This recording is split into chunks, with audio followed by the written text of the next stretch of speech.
Welcome to the HR Empowerment Podcast, where we will uncover strategies and new insights from HR professionals who discuss up-to-date regulations, best practices, and the most pressing topics like diversity and equity, leadership, dealing with difficult situations, and much more that affect your bottom line and business. Thanks for joining us.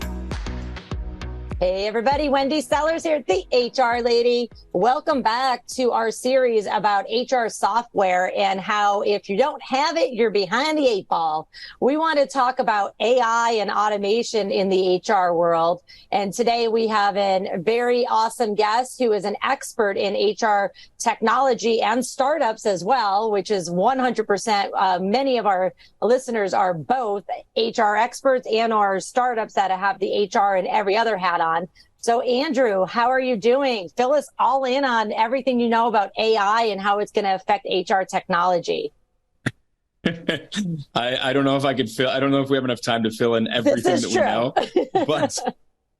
But as I kind of mentioned before, I think the AI hype it's real in certain sense. I think there's too much fear. I think I'm in a couple forums for HR people, and they are like super scared that in the next like 3 years their jobs won't exist. And as I said before, I think we've transitioned from paper, we've moved into HRMS, we now are moving into AI. I think it's just going to make things more efficient. I personally always believe, and I could be totally wrong this time, and eventually somebody will be wrong, but I think technology always gives us the tool to do more creative and more interesting work instead of, if you were an accountant, you were just sitting there with a pen and paper writing down numbers, and they eliminated 50 accountants from from the room. And now those 50 people could go work on something more interesting because the technology allowed them to do something different.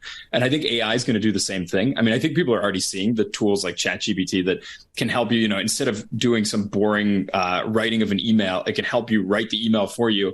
And then you can edit it and kind of sprinkle in the interesting parts of the email rather than writing all the boring body of it, which I think is just a small tip of the iceberg of like what we're going to be seeing. But I mean, I'll just give an example of, I was talking to my CTO last week. We were just brainstorming, throwing around some ideas on what's coming up. And we work mostly focused on the Microsoft ecosystem. So Microsoft is doing a lot of really interesting stuff in AI, and their Copilot is coming out in the next I forget when Copilot's launching, but we were discussing ways to sort of utilize Copilot, what we can do. And I mean, a lot of the things that we're doing right now for HR where, you're saying, okay, I want to make sure I have these graphs and I want to make sure I have this set up, and you need to go find somebody to implement that for you. And they need to go and put it together, like Salesforce, an example. I want to make sure I have this graph and put it this way and this way. And your implementation person does that.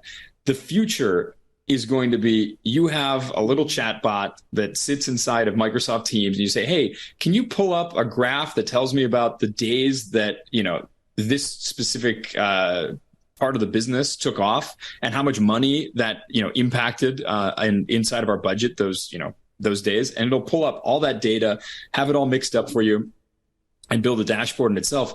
So where this is all going to go, I mean, at least what we sort of think is that instead of having to do these specific tasks to set up and get all this information, it's really going to move towards more of a language model where it's just the way you talk and the way you think will then be able to create the information that you want. So the question is going to be, how creative are you? How deep into the data do you want to get? And are you going to be, ready and able enough to sort of put those things together and use AI to do it, where before it was a very laborious task to get all this stuff. Yeah, I can't wait for the days where you can just go into whatever software, whether it's HR, accounting, and say, hey, pull this together. But it's data in, data out. So you have to, somebody on your team has to stop doing whatever other job they're doing, or you need to hire a consultant or a temporary employee to build all that information. Otherwise, it's going to say, sorry, Wendy, I have zero data to give you because you haven't built this out yet. So yeah. And that's actually our biggest, one of our biggest issues always in implementing our software, getting things ready is we run into that issue all the time where customers are like, well, why is this taking so long? Why haven't we gotten this stood up yet? And we're like, you don't have the data. Like we'll have the person that bought it will come to us and they'll be like, so why aren't we up and running yet? And we're like, because your team doesn't have the data correctly done for us. And sometimes we'll bring in people to clean up the data for companies because it's such a mess. Yeah. You say this is unusable. Like, you can't do anything. Like, what have you guys been doing? Yeah. So it's true. It's and data in, data out. There's definitely risks too in the HR space. Say if you hired an intern or a vendor or somebody internally, started filling out the data, but put it in the wrong spot. And now you're, pulling out demographic reports so you can, apply for a grant or whatever it is, and you have the wrong information, you're going to have a lot of egg on your face. I wanted to go back to something you mentioned about ChatGPT, because I am a ChatGPT junkie, thanks to JC who introduced it to me. I was teaching it at an HR conference the other day, and one of the attendees actually said, you know what? All we ever hear is the legalities, and we're all scared of it. We are so happy you're teaching us how to use it so that we can write those memos and then just edit them and things like that. So folks, don't be scared of AI, but I always just say trust but verify and look at the legalities.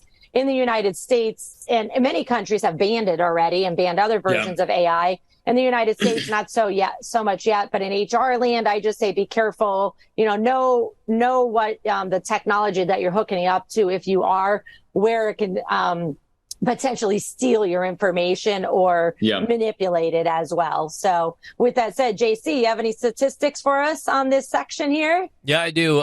I have some thoughts too. Do you want the thoughts too? Yeah, I'm chomping at the bit with the thoughts. I want it all. Go for it. I think it's kind of crazy to sit back and think that to think that all of what will be with artificial intelligence is something that's going to be so negative that you don't want to touch it. It's almost like banning the calculator because it was invented. If we go back to 2018, MIT was already pushing forward with mind-reading headsets. We take a look at what Microsoft is pushing forward with, just as Andrew had mentioned. It was released back in, Copilot was released back in May, and in the, quote, coming months, it's going to be available for everybody. And if we think about what Andrew was saying as well with the trend in Silicon Valley and or just in the tech industry in general, with more of a focus and push on the human aspect, the people aspect of it all, these tools are going to free up our worlds to spend more time on the things that matter, and the things that matter are other people.